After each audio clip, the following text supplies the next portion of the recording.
সরকারের উচ্চ পর্যায় থেকে সার্বক্ষণিকভাবে বিষয়গুলো মনিটরিং করা হচ্ছে।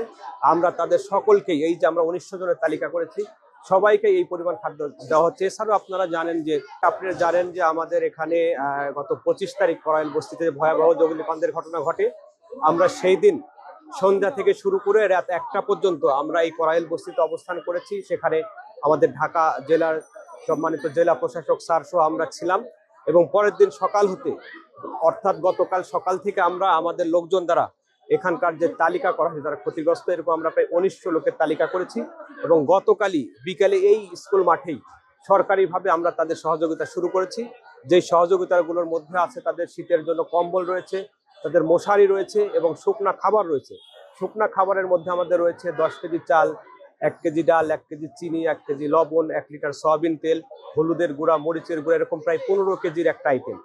আপনারা জেনে থাকবেন যে আমাদের দুর্যোগ ব্যবস্থাপনা ত্রাণ মন্ত্রণালয়ের মাননীয় উপদেষ্টা মহোদয়ের নির্দেশনা এবং সচিব মহোদয়ের নির্দেশনা মোতাবেক দুর্যোগ ব্যবস্থাপনা দপ্তরের মহাপরিচালক স্যার, পরিচালক ত্রাণ, পরিচালক, অন্যান্য পরিচালক স্যাররা গতকাল এখানে এসেছিলেন। আজকেও কিছুক্ষণ আগে আপনার Bashundhara public school and college 2026 শিক্ষাবর্ষে ভর্তি চলছে। আসারে এখানে পরিদর্শন করে গেছেন, এই বিতরণ কার্যক্রম ওনারা দেখাশোনা করেছেন, সমস্ত করেছেন, এবং সরকারের উচ্চ পর্যায় থেকে সার্বক্ষণিকভাবে বিষয়গুলো মনিটরিং করা হচ্ছে।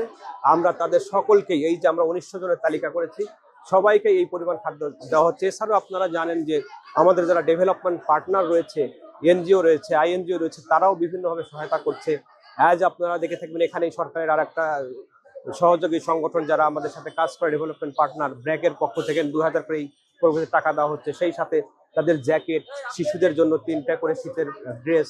আগামীকাল আমরা এখানে বিস্কুট দেবো, শিশু খাদ্য দেবো, ইউনিসেফের পক্ষ থেকে আরো ফ্যামিলি কিট থাকবে। এক কথায় সরকারের পর্যাপ্ত সহায়তার এখানে সুযোগ আছে, এবং সরকার সচেষ্ট রয়েছে সবসময় তাদের প্রতি, তাদের যাতে কোনো এই ইয়েটাকে কাটিয়ে উঠতে পারে খুব তাড়াতাড়ি, এবং তাদের কষ্ট কিছুটা লাঘব হয়, সেই জন্য সরকার কাজ করে যাচ্ছে।